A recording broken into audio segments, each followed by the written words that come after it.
Oi, tudo bem? Estamos de volta para mais um episódio. E a gente já falou muito aqui sobre o Sistema Único de Saúde, né? Já falamos sobre transplantes de órgãos, já falamos sobre a gestão hospitalar, sobre o trabalho do SAMU, Serviço de Atendimento Móvel de Urgência, e falamos até sobre a história da criação do SUS. Mas ainda falta um ponto muito importante para a gente abordar.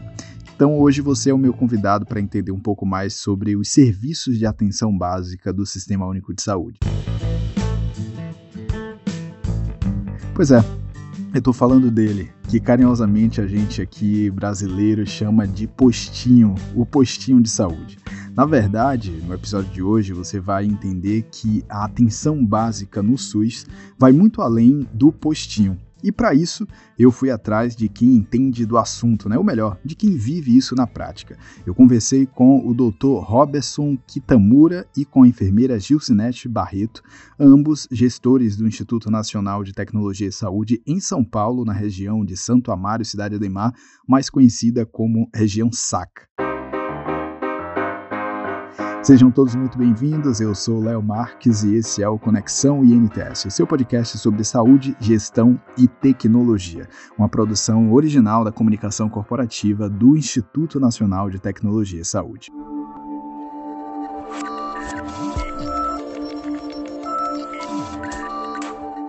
Bom, então você confere a partir de agora os principais trechos da conversa que eu tive com o Dr. Roberson Kitamura, que é diretor técnico do INTS na região SAC, e com Gilcinete Barreto, que é gerente assistencial também lá na região SAC.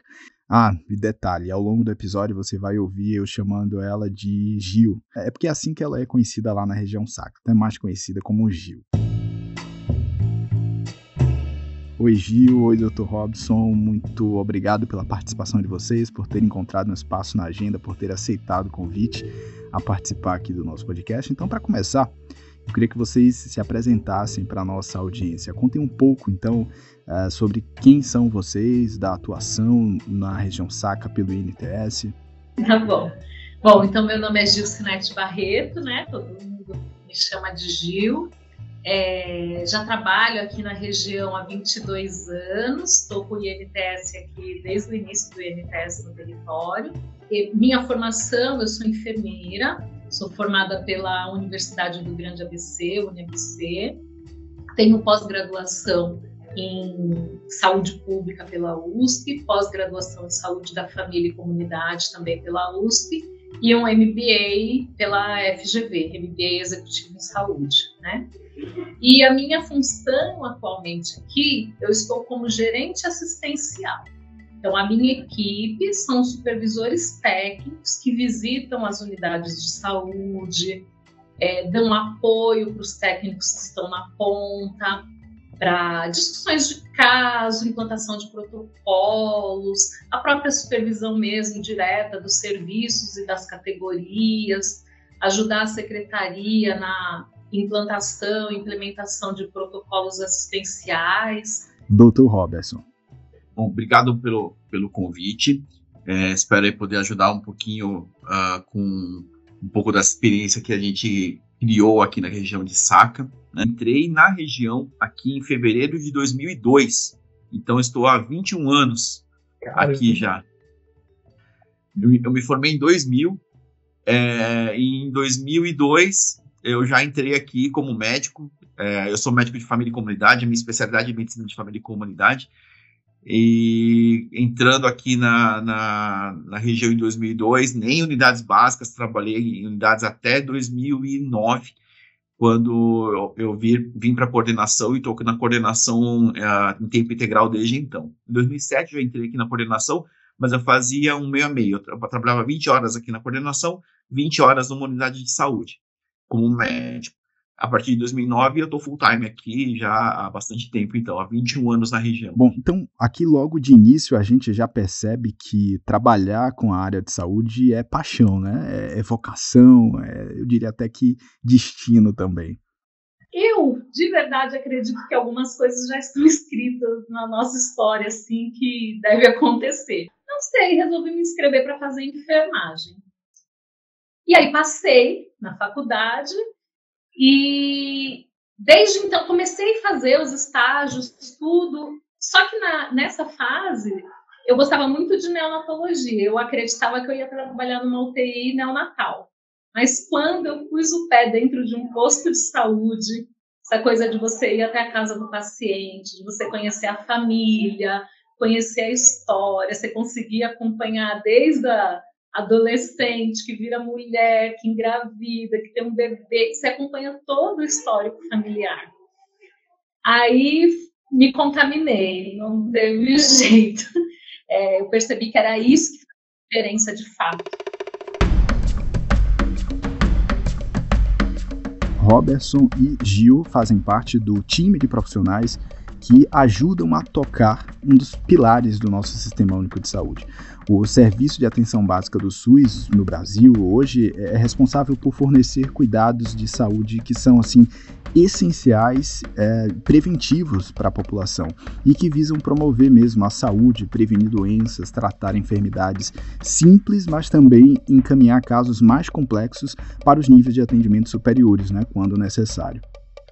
Eu acho que assim, a atenção primária ela começa a ganhar uma força muito grande a partir da Constituição de 1988 mesmo, né, com o advento do SUS, que trouxe a questão da saúde, né, aquilo que é muito falado já por todos, da saúde como um direito de todos e um dever do Estado, né, e traz as responsabilidades de cada parte da federação em relação à saúde pública, né, o que é responsabilidade federal, o que é responsabilidade estadual, o que é responsabilidade dos municípios. E para os municípios ficou muito ligado à atenção primária, que seria, dentro dos princípios do SUS, é aquele que traz muitos dos princípios, né, que o SUS defende, como a integralidade do cuidado, como a coordenação do cuidado e como a porta de entrada do sistema de saúde, né? Então, atenção básica ou atenção primária são dois nomes semelhantes que pode ser usado qualquer um dos dois. Ele se caracteriza como a porta de entrada do sistema de saúde, né? É onde a população deve acessar a saúde para de lá percorrer todos os caminhos necessários. Obviamente que existem outras portas, né? Como, por exemplo, a urgência e emergência, que também são portas de entrada, mas, no geral, o ideal é que para fazer um cuidado continuado, um cuidado adequado, ele entre pela atenção primária, pelas unidades básicas de saúde. A atenção primária é justamente esse ponto da saúde que conhece a família, o meio onde ela está inserida, porque também influencia no resultado dos ciclos de saúde e doença dela, e que de fato deve coordenar as ações para os indivíduos, né? Então, é a porta de entrada mesmo para o sistema de saúde e é a atenção primária que faz você percorrer por tudo que você precisar dentro da área da saúde, né?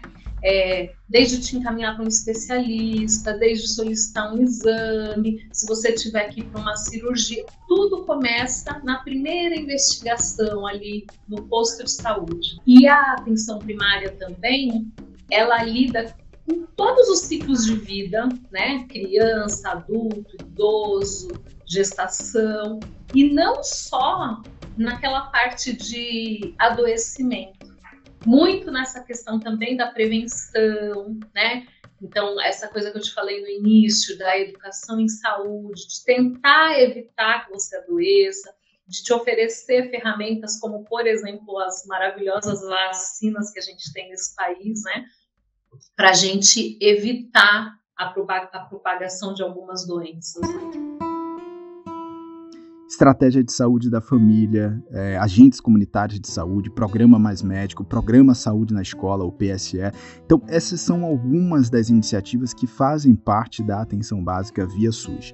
Uma coisa muito interessante é que a atenção básica utiliza também sistemas de informação para registrar e monitorar dados de saúde da população de forma geral, permitindo assim o planejamento de ações e também a avaliação da eficácia dos serviços. Então, como bem disse Gil, Além de tratar doenças agudas, a atenção básica desempenha um papel importante na prevenção e no controle de doenças crônicas como diabetes e como hipertensão, por meio de acompanhamentos e orientações aos pacientes. E aí Gil contou para a gente melhor um pouco da atuação do INTS na região Saca através da atenção básica.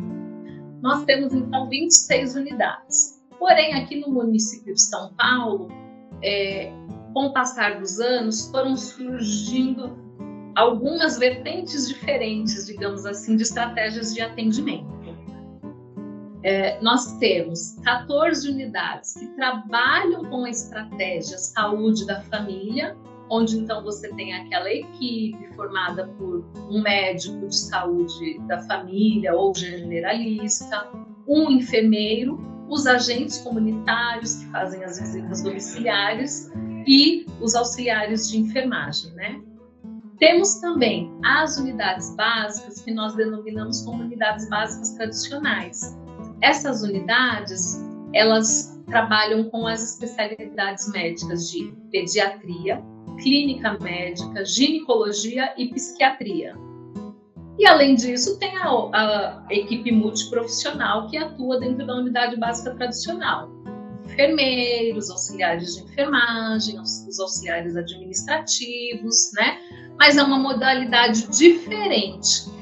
Apesar da responsabilização em relação às pessoas que moram naquela região, geralmente quem procura o serviço é o usuário. É diferente da estratégia saúde da família que bate na sua porta, né? Ou seja, a UBS tradicional, ela acaba sendo uma unidade mais passiva. É uma unidade que recebe um paciente que necessita de alguma coisa e o paciente procura um serviço de saúde. Na unidade básica de saúde, com a estratégia de saúde da família, a gente vai atrás, né? A gente procura, a gente busca o cuidado da população. Então, o agente comunitário sai da unidade e vai buscar as informações de saúde nos domicílios.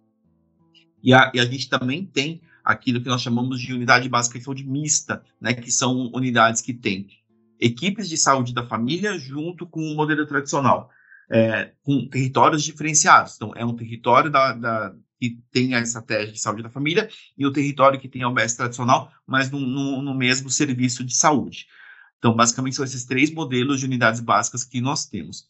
A atenção primária também, conceitualmente, a assistência domiciliar também entra como atenção primária, né, no conceito de atenção primária, que são serviços de cuidados domiciliares de pacientes que tenham restrições de movimentação, que tenham necessidade de acompanhamento em domicílio.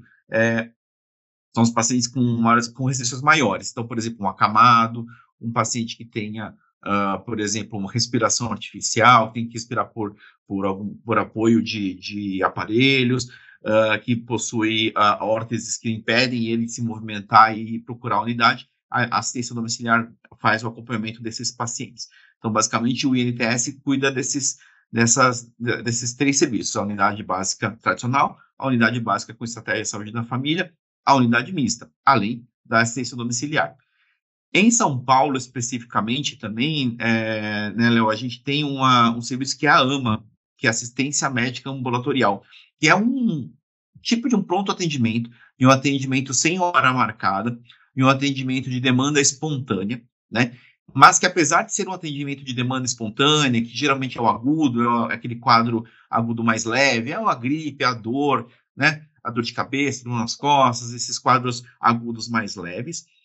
Apesar de serem quadros agudos, ele não entra na rede de urgência e emergência, ele não está, por exemplo, na mesma categoria que uma UPA, que entraria como na rede de urgência. Ele está na atenção primária aqui no município de São Paulo, e é só aqui que existe esse serviço, que é a assistência médica ambulatorial. Agora, doutor Robson, tanto você quanto o Gil estão aí na região Saca desde a chegada do INTS, né? Desde quando esses serviços eram administrados por uma outra OS, a Organização Social. Então, eu queria ouvir de vocês sobre o antes e o depois. O que é que o INTS conseguiu levar de melhorias em termos de gestão e até mesmo em termos de tecnologia para a atuação dessas unidades aí dentro do Sistema Único de Saúde? O INTS ele trouxe uma coisa muito interessante, que é essa questão de conceitos de tecnologia, da importância das questões tecnológicas para o serviço de saúde, e a gente pensa que as coisas, né, muita gente pensa que isso não está atrelado, mas está muito atrelado. Então, o incentivo à prática, a introdução dos prontuários eletrônicos dos serviços de saúde é uma coisa que é extremamente importante. A gente tem trabalhado isso junto à tecnologia de informação aqui de SACA, do INTS, tentando fazer com que todas as unidades de saúde tenham prontuário eletrônico. Eu acho que isso já é uma realidade em todas as unidades de estratégia de saúde da família, já tem, e no futuro próximo, se Deus quiser, teremos isso nas demais unidades. Eu acho que o INTS ele trouxe muita agilidade no trato com a secretaria, para que tivéssemos novos serviços, para que tivéssemos incorporação de novas unidades, para que essa rede ficasse cada vez maior e cada vez mais integrada, né? Principalmente, recentemente, na região de Santo Amaro, a gente conseguiu alguns serviços novos assim, né, que eram da gestão direta da prefeitura e que passaram para a gestão do INTS. Então, acho que teve muita agilidade aí do INTS junto à secretaria para que a gente conseguisse esses novos serviços e ampliássemos cada vez mais a nossa rede. A dinamicidade do trabalho mudou em relação à chegada do INTS no território, né? Eu acho que culminou também com uma gestão do município diferenciada. Então, a gente percebe que coisas que aconteceram em 3 anos são coisas que nos últimos 15, 18 anos não conseguiu evoluir tão rapidamente, entendeu? Eu acho que foi um período de 3 anos, que a gente está completando 3 anos agora, né, com o INTS, no final desse ano, muito acelerados mesmo. Muitas novidades, muitos serviços novos, né? Não só de unidades, mas de serviços mesmo, né? Desde exames, de cirurgias. Então, eu acho que foram 3 anos, assim, muito intensos.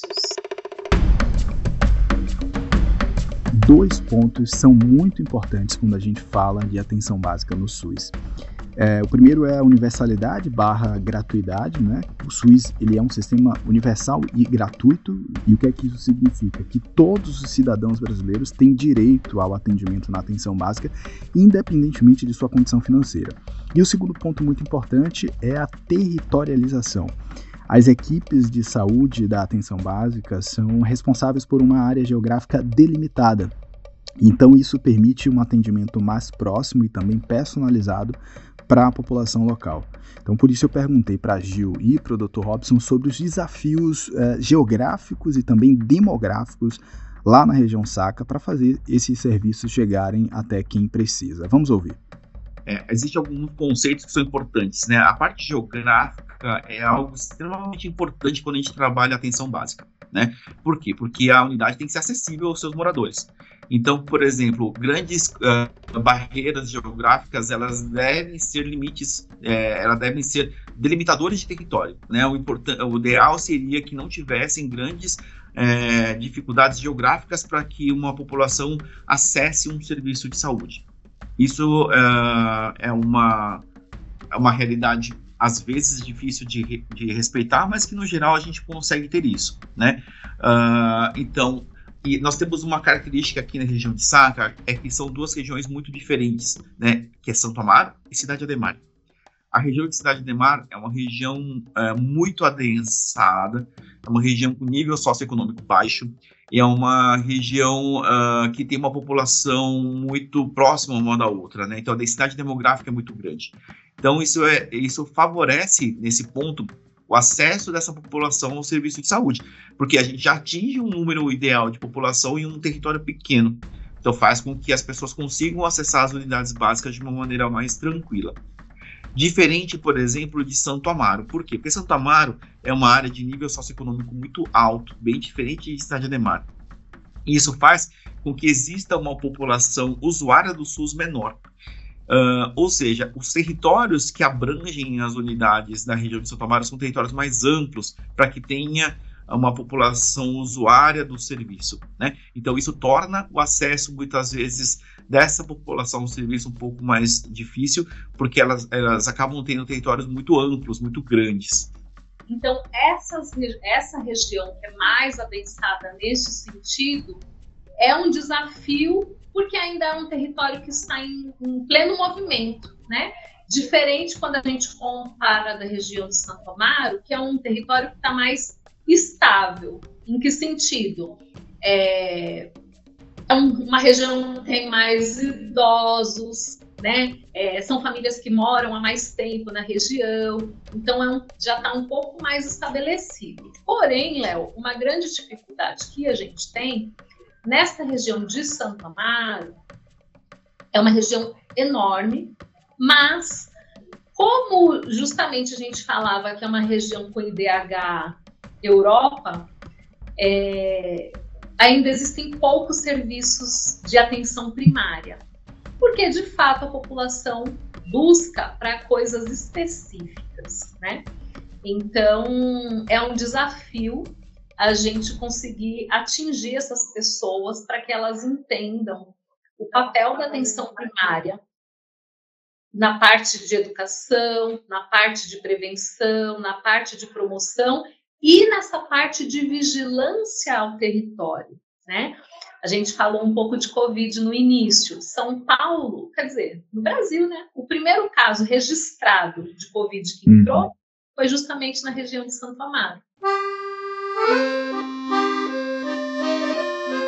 Fato é que todo mundo precisa do postinho, até mesmo as pessoas que estão na saúde suplementar, ou seja, aquelas que possuem planos de saúde, em algum momento precisarão da atenção básica, porque dentro da rede pública tem serviços que só são acessíveis lá, né, na atenção básica. Então, nos últimos 3 anos, por exemplo, com a pandemia de Covid-19, ficou muito evidente a importância da atenção básica. Todo mundo precisou passar em um posto para garantir a sua vacinação, não é mesmo? Então, por isso eu aproveitei a oportunidade do tema para perguntar aos nossos convidados de hoje sobre esse antes e depois da pandemia. Eu quis entender um pouco mais sobre como foi, de fato, a atuação dessas unidades na fase mais aguda e também quando chegamos à fase da vacinação.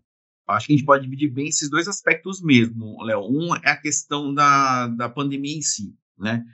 Óbvio que os pacientes agudos, mais graves, iam para a rede de urgência e emergência, né? Então, as nossas AMAs, as nossas UPAs tiveram um papel fundamental aí no acolhimento desses pacientes mais graves. Mas, obviamente, até por ser a porta de entrada do serviço de saúde, muitos pacientes deram entrada nas unidades básicas, né? Então, houve muito cancelamento de agenda, parou muito, né? Teve uma época que foi determinado o fechamento das agendas dos profissionais para que houvesse a dedicação deles para o atendimento da Covid-19. Então, as unidades básicas também fizeram os atendimentos dos pacientes sintomáticos. E mais do que isso, houve uma determinação de secretaria que foi extremamente adequada, de que todos os pacientes que foram diagnosticados com Covid fossem acompanhados pelas unidades básicas. Esse acompanhamento tinha que ser feito ou presencialmente, ou por telefone, ou de alguma forma tinha que fazer o contato com todos os sintomáticos para que visse se estava tendo algum sinal de piora, se teve alguma necessidade de internação, se melhorou ou não, né? Graças a Deus a grande maioria melhorou, mas as unidades básicas, até isso está na veia da unidade básica, que é a coordenação do cuidado, né? Um dos princípios da atenção primária que é isso, que é coordenar o cuidado do paciente. Então, era a responsabilidade das unidades básicas acompanhar todos os pacientes que se apresentavam com sintomas ou com diagnóstico de Covid. Então, foi uma ação muito... rendeu bastante tempo dos nossos colaboradores, foi bem desgastante, mas também com grandes frutos de acompanhamento de todos os pacientes. E eu acho que a vacinação mostrou uma grande realidade para a gente, né? Porque, assim, óbvio que se a gente for olhar pela população que a região de Santo Amaro e Cidade Ademar possui, nós temos um número reduzido de unidades de saúde. Nós deveríamos ter mais unidades do que nós temos. Principalmente na região de Santo Amaro, como eu disse, porque é uma região de nível socioeconômico mais alto, é uma região que é pouco usuária do Sistema Único de Saúde. Mas quando veio a pandemia e principalmente quando veio a vacinação, não tinha outro lugar para se vacinar que não fosse a unidade básica. Não se, até hoje, né? Não se vacina em clínicas particulares, não se vacina por empresas. A vacinação se deu exclusivamente pelas unidades básicas de saúde. Então, houve um boom de procura de pacientes nas unidades básicas para vacinação, né?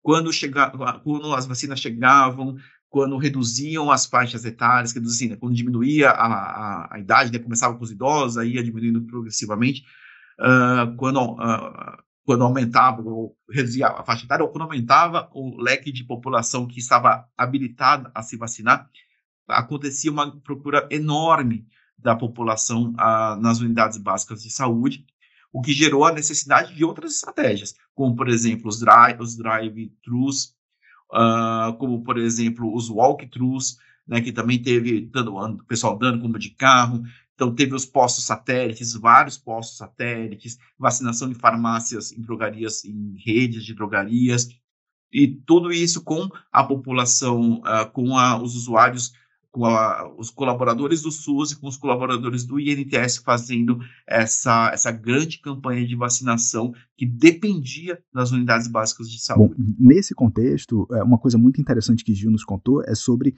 a estratégia de saúde da família. Essa é uma abordagem da atenção básica que se baseia na equipe multidisciplinar e na territorialização. É uma estratégia que busca criar laços mesmo, né, mais próximos entre a equipe de saúde e a comunidade para promover um cuidado mais integral, podemos dizer assim. Olha, Léo, acho que no início, né, que nós chegamos aqui na segunda metade de 1999, né, acho que no início da estratégia, podia ser que as pessoas tinham algum estranhamento por não conhecer essa modalidade de atendimento. Hoje em dia, a nossa maior dificuldade, na verdade, não é nas comunidades, nos bairros mais afastados ou com maior necessidade. Na verdade, quem tem mais resistência em receber as equipes são os bairros mais diferenciados. Então, bairros muito verticalizados, com grandes condomínios, é muito difícil da estratégia de saúde da família conseguir chegar até essas pessoas. Não muito diferente do que eu acho que aconteceu agora na fase que precisou fazer as entrevistas do IBGE, né? A maior resistência é nesses bairros que são um pouco diferenciados, nas regiões, porque Saca tem uma coisa interessante, viu, Léo? A diferença de desenvolvimento dentro da região. Então, você tem regiões que o IDH é IDH de Europa, e você tem regiões aqui dentro que o IDH é IDH de África subsaariana, assim, sabe? A saúde pública, a atenção primária, conseguiu perceber muito essas pessoas com a pandemia. Por quê? Porque existem serviços que só existem no serviço público, né? Então, a questão da vacinação contra a Covid, alguns programas estratégicos também, como o programa para tuberculose, para hanseníase, a própria questão do HIV, onde nós encontramos o atendimento no serviço público. E aí, independente do local que você mora, se você tem qualquer uma dessas necessidades, aí que você começa a conhecer a saúde pública. Doutor Robertson, uma pergunta que me surge aqui muito importante. Hoje se a gente for olhar os dados, tem muito estudante de medicina chegando aí no mercado, muita gente se formando, né? Dados, por exemplo, da Associação Médica Brasileira, a AMB, aponta que em 2010 havia 16,8 mil brasileiros calouros em faculdades de medicina. Em 2020 eram 40,9 mil. E hoje, né, 2023, esse número deve ser ainda maior. Então, considerando toda a sua experiência de mais de 20 anos de atuação na área, qual é o conselho que você deixa para essa turma que está chegando agora? O quão importante é para a formação dessa galera nova da medicina passar pela atenção básica, ter a experiência de atuar no postinho de saúde? Eu acho que assim, eu sou das antigas, né, Léo? Então, assim, na minha época, eu sou de uma faculdade em que eu passei os 6 anos da minha faculdade sem saber o que era uma unidade básica. Né? Eu entrei na unidade básica, eu acho que foi no 5º ano, para fazer coisas muito pontuais. Então, nós fomos formados para ser médicos hospitalares, para ser médicos especialistas focais, eu digo, né? Porque a medicina de família é uma especialidade reconhecida pelo Conselho Federal de Medicina, mas eu digo, nós fomos formados para sermos especialistas focais, tipo um cardiologista, um neurologista, um ortopedista, e também muito numa área hospitalar. Com o passar do tempo, isso é muito perceptível com o aumento das faculdades, acho que aumentou muito o número de médicos nos últimos anos. Existem várias críticas em relação a esse aumento de faculdades de medicina, mais em relação à qualidade da formação, mas eu acho que em relação ao número de profissionais, isso obviamente nos ajuda muito, né? Porque a maioria das faculdades, atualmente, ele trabalha numa formação muito próxima da atenção primária. Isso é um grande avanço para a gente, quando a gente compara com a minha formação lá de 20 e poucos anos atrás. Então, acho que hoje a gente tende a formar uma população médica mais sensível à atenção primária, que entendam melhor a importância da atenção primária. Então, acho que essa é uma tendência bastante interessante, só que, óbvio, isso tem que estar atrelado a uma qualidade da formação, né? Então, o que eu acho que a gente tem que estar sempre batalhando junto às escolas médicas é a melhora da qualificação dos nossos profissionais, mas eles já estão com esse foco muito mais voltado para a atenção primária do que era antigamente. Então, meus amigos, o recado que fica é claro: viva o SUS, viva o postinho, viva aos nossos profissionais da saúde. Compartilhe esse episódio em suas redes sociais para que ele consiga alcançar ainda mais pessoas. E se você tem uma sugestão de pauta, envie um e-mail para comunicação@ints.org.br. Grande abraço e até o próximo episódio. Valeu!